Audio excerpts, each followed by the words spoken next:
Hey everybody, Shane here, Shoebox Legends. Thanks for tuning in for an episode on modern baseball cards today. We are going to look at some fantastic modern pickups from my collection. All of these cards issued in the 21st century, and I thought it would make for a great video. And I wanted to put it out there because it's one of the great things that I've noticed over the last 2 or 3 years in this community and in the hobby as a whole is strictly vintage collectors becoming a little bit more open-minded when it comes to some of the modern stuff. I think especially during the pandemic and the boom that we saw there was a little bit of a stigma in some collectors' minds around modern, where they just associated it with case breaks and gambling and searching for hits and playing the lottery and throwing base cards in the trash and all of that other nonsense. And while there certainly is that element to the hobby, I'm not going to deny that. There are some people that seem to get joy out of that or want to participate in the hobby in that way. And I'm not here to judge them, but I can tell you that is not how I collect modern. And that's not how a lot of my friends and people that I know in this hobby that focus on modern go about it. And in the last 2 or 3 years, I've really seen a lot of people who were previously strictly vintage kind of open up and adapt and be more willing to embrace modern cards, because there's a lot to love in modern cardboard. So let's get through some of these pickups and give you some examples of exactly what I'm talking about. And we're going to start with a really cheap one. I got a ComC bulk order in this past week. It was about 50 cards that I had shipped a month or two back. And, it was a few different things represented in there. But one of the items was the last 4 cards that I needed to complete my Topps Chrome Sapphire Red Sox team set from 2019. So I'm going to flip through these quickly. I'm not going to talk about every player. These are basically atomic refractors, gorgeous cards. And for me, completing this team set was something that was very meaningful because the Red Sox last won the World Series in 2018. So the roster that is represented in the 2019 top set that we're looking at here contains basically those World Series champions and also some highlight cards like this one from the actual World Series. So this is a pretty meaningful team set. Who knows when they're going to be competitive enough to be in the Fall Classic again. If this past season is any indication, might be a while for the Red Sox. Here's a Xander Bogaerts. Just really cool. This is a 33 card team set. I paid pocket change for most of these. Maybe this Devers was a few bucks, second year Rafi Devers. But I finally have all 33 cards in hand. Here's another World Series highlight. And it's instantly one of my favorite little team sets that I've accumulated. Albert Pujols even made his way into the Sox team set, courtesy of this combo card with Mookie Betts. And yeah, just a fun, cheap way. The last 5 that I needed were under 50 cents each. Finally grabbed them and love this representation of the last time the World Series trophy was brought to the city of Boston. And thought I would give this a couple minutes on video anyway to just commemorate the completion of the set. These are not numbered, they're not scarce, but they're just fun. Sometimes you just want to have fun in the hobby and you don't want to be worried about how your investment's going to do or what the cards are going to be worth in the future. I do some of that as well, certainly with bigger cards, but it's refreshing sometimes just to enjoy it and not worry so much. And this is one of my all-time favorites. Sweet victory. This is the moment after that World Series was captured. Chris Sale on the mound in relief. You've got Christian Vasquez leaping into his arms. Really, really cool. There's a great Benintendi with the green monster in the background. There's the aforementioned Chris Sale. And then we close it out with World Series hero Steve Pearce. So, not a ton of value there monetarily, but so many great memories and just a really fun project that I'm happy to call complete. Probably worked on that for 2 or 3 years before I got off my butt and just got the last 5 I needed. The rest of what we're going to look at today are some bigger singles. So I really just buy singles. I don't rip packs. I don't participate in case breaks. For me, I want the money that I'm putting into the hobby to translate into something that I enjoy. That doesn't mean it needs to be valuable, like we just saw with that team set, but it needs to be cards that I actually want to keep in my collection. And if I participate in case breaks or open wax, as fun as that is in the moment, I walk away from that with very little that I actually want to hang on to permanently. And so I prefer to hunt singles. It's been that way for many, many years. And on that note, here's a beauty that I pulled in 2024. Have not yet featured it here on the channel. Robin Yount, This is a Baseball Heroes throwback card put out in 2005 as part of that set. It's obviously a throwback to the 90s, early 90s Baseball Heroes inserts from Upper Deck. This is the autographed Emerald version, numbered to 99, on-card auto, big, bold signature right across the card. Great autograph from Yount there. And what's cool, this one actually commemorates him reaching the 3,000 hit milestone back in 1992. So I'm a huge, huge fan of these autos, and thought it would be fun to introduce another one in today's video. I have a couple more that I haven't shown yet either, so I'll try to work those in coming up. And then let's get to a little bit of shine, and then we're going to finish with a killer buyback card. But here's one of those Stadium Club rainbow foil board parallels.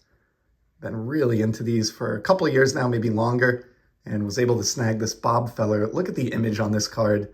I've talked about it many times. I feel a little bit like a broken record, but one of the great things about these post-playing era modern cards is you get these photos that you just won't have in your collection if you stick to vintage only. Love this shot of Feller kind of playfully tossing the ball. Got that great shine. Numbered out of 25, as these always are. Very scarce. They hardly pop up. I hadn't seen this particular Feller in a long, long time when this one surfaced towards the end of the year. Immediately snatched it up, and that is the latest rainbow foil board Stadium Club parallel to enter my collection. I do have a couple more of those on the way, currently going through the mail service, so have those on the channel soon. And then the next few cards are all from Panini. Now, this is something I've talked about before as well, but was never into the unlicensed Panini cards, and I'm still really not for active players. They just look off to me. They look like pajamas, and I'm really not a fan. So I hadn't purchased really many Panini singles over the years for that reason. But starting last year, they lost their MLBPA license, and that means they cannot represent active players on their checklist. So what they've done is kind of split the load between prospects who are not yet in the Players Union because they haven't played a game, and what I really focus on, the retired legends of yesteryear. And here is a great example of one of those that I haven't yet shown off on the channel. Picked this one up a long time ago, maybe a year ago now. Nap Lajoie. This is the 2023 Panini Prism Gold out of 10.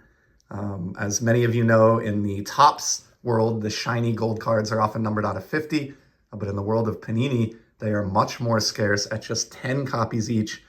Trying to find these, like if you're a basketball collector or a football collector and you're trying to get the gold prism of, you know, whoever the hot star of the day is, it is an extremely expensive card that you would have to have a lot of hobby funds to acquire. On the flip side, these retired guys, they just don't get that much love. I think people that are into Nap Lajoie would probably prefer to collect early 1900s playing era Nap Lajoie cards. And I have one of those as well. I'm very fortunate to have one.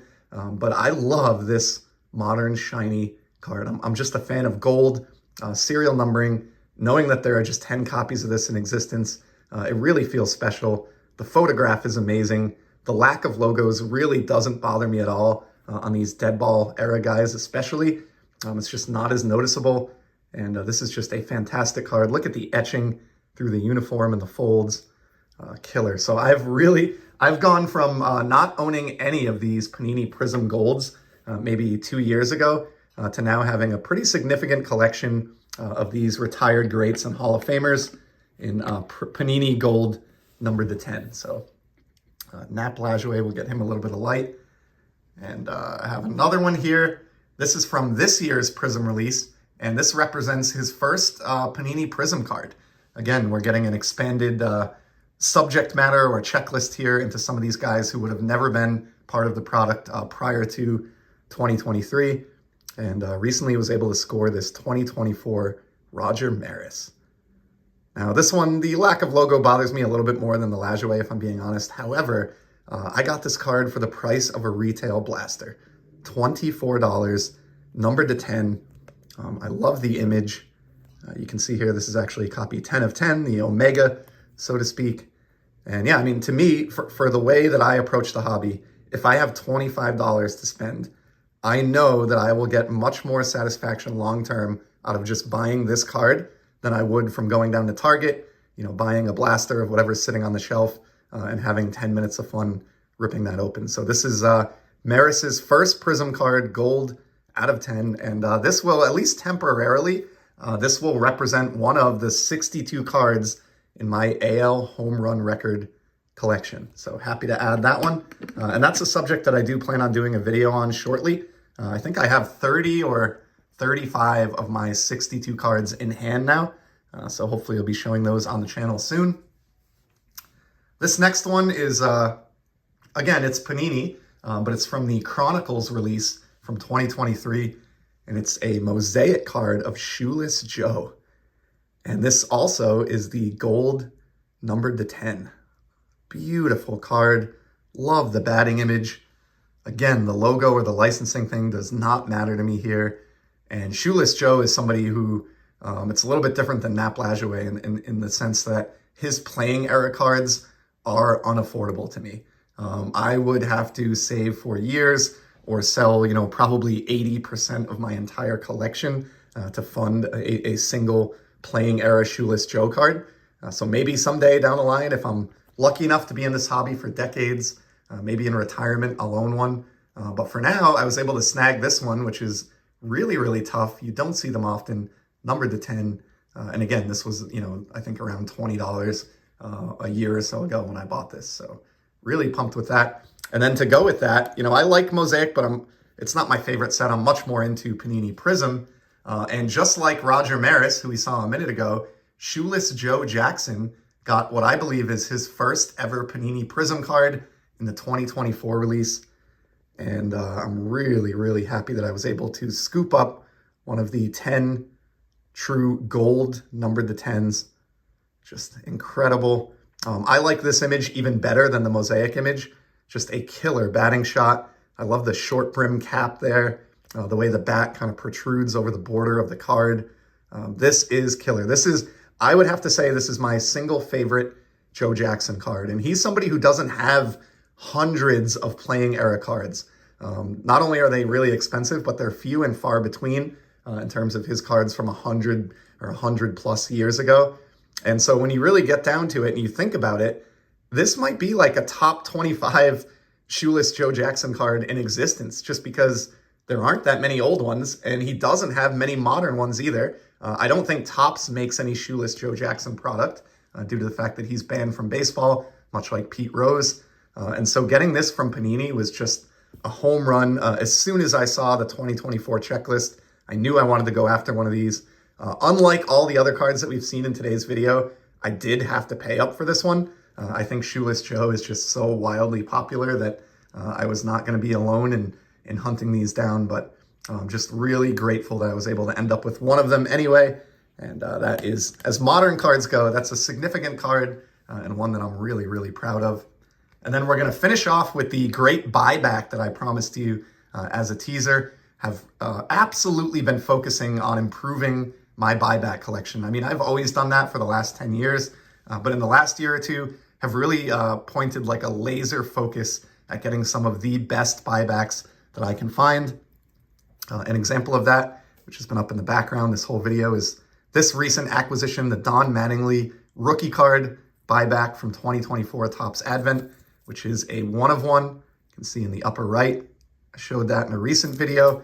But the reason I dragged it out for today's background is I acquired another iconic rookie card in buyback format.